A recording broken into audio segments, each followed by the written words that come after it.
Sebelum kita nonton, subscribe dan like.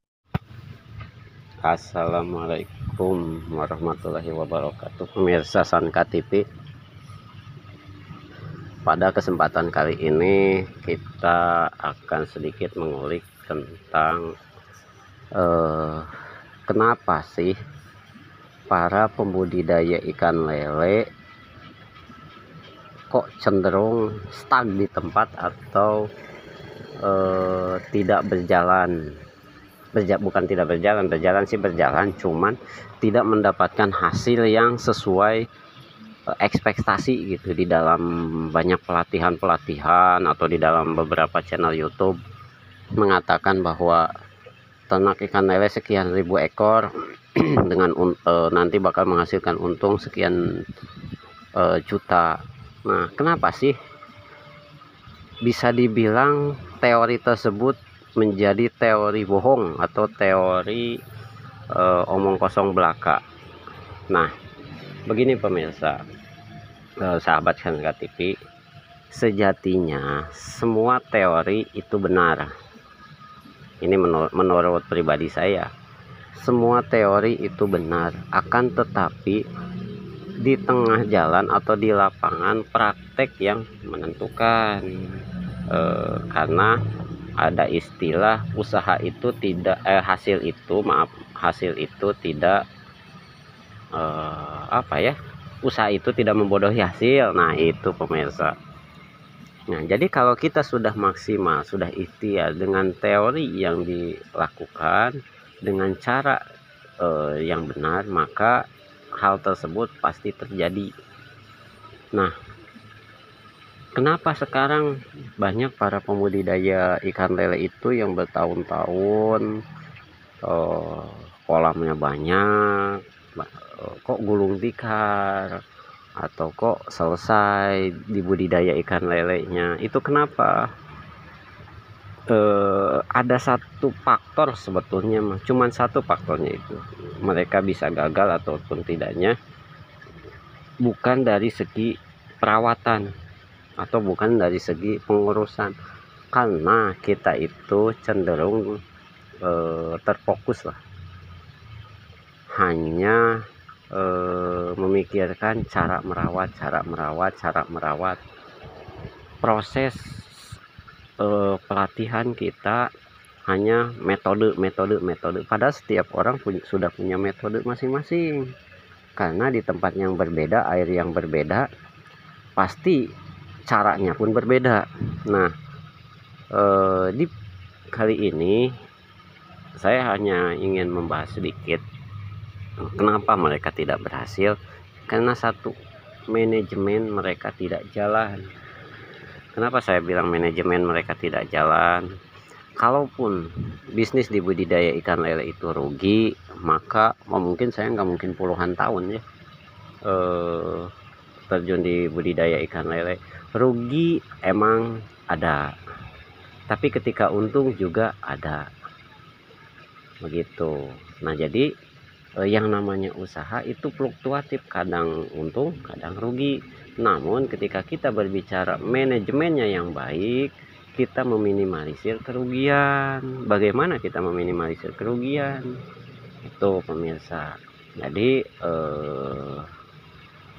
saya sarankan buat para pemodal atau para pembudidaya ikan lele, jangan dulu terfokus kepada istilahnya itu perawatan, terfokus kepada air, terfokus kepada pakan, tapi fokus dululah terhadap manajemennya.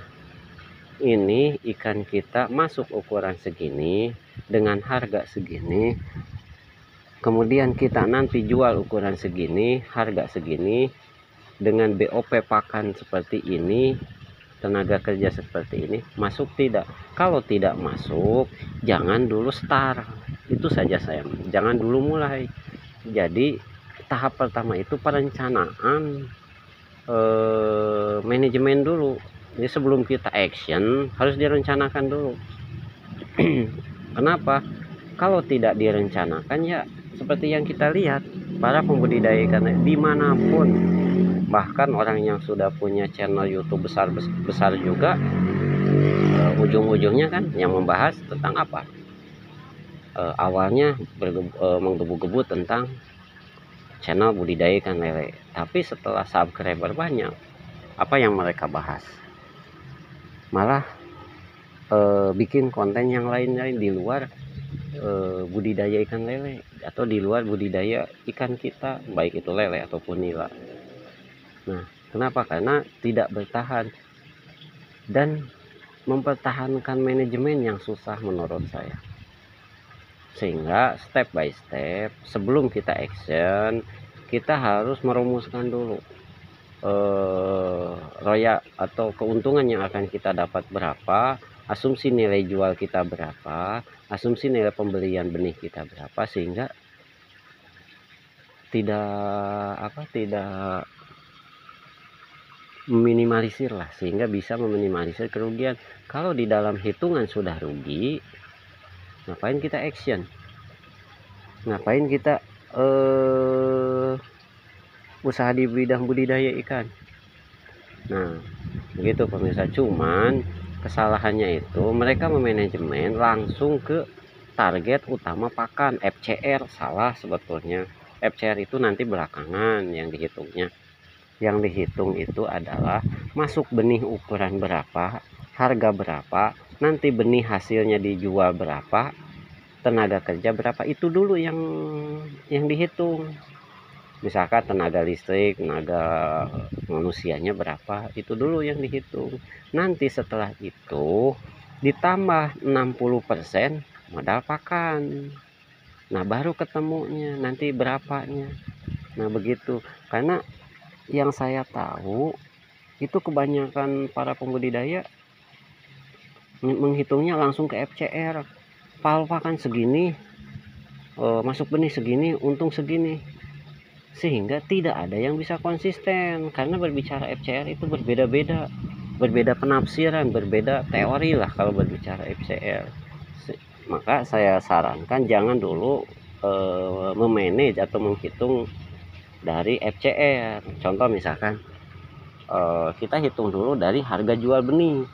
Misalkan gini, kita masuk segmen pendederan, kita beli benih ukuran 46 harga Rp150 per ekor. Kemudian kita jual ukuran 79, harga itu Rp300 per ekor. Kalau asumsi ada 150, keuntungan kita itu bukan keuntungan, itu justru kita rugi. Kenapa saya bilang rugi? Kalau beli 46 itu 150, jual 78 300, itu saya pastikan rugi. Nah gimana mensiasatinya? Ya kita beli 46-nya jangan di angka segitu, kita harus di bawah angka 150, misalkan 120, nilai jual kita di angka 350, itu baru kita bisa untung. Karena dari 46 ke 78 itu kita butuh proses, butuh perjalanan, sehingga kenapa saya bilang rugi seperti itu pemirsa. Jadi yang namanya di budidaya ikan, terutama ikan lele lah ya, kalau baru 1 kali atau 2 kali lipat dari harga benih, itu dikatakan rugi pemirsa. Nah terkecuali kalau udah 3 kali lipat dari harga benih, itu udah masuk hitungannya. Kenapa? Sekarang gini aja, harga benih itu dikali 3, yang satu itu buat pakan, yang satu itu harga benih, yang satu itu keuntungan kita. Seperti itu. Kalau cuman 2 kali lipat, itu cuman satu buat pakan, satu buat benih. Nah yang buat kitanya apa? Nah itu sebetulnya yang jarang orang memikirkannya itu ke sana. Sehingga asal gitu, masuk benih ukuran sekian, harga sekian, panen ukuran sekian, ya hasilnya asal-asalan juga pemirsa. Oke, mudah-mudahan video kali ini bermanfaat. Nantilah kita lanjut lagi dalam pembahasan-pembahasan yang lain. Undur mangkola wala tandur mangkola, jangan melihat siapa yang mengatakan, tapi lihatlah apa yang dikatakan. Assalamualaikum warahmatullahi wabarakatuh. Terima kasih telah menonton.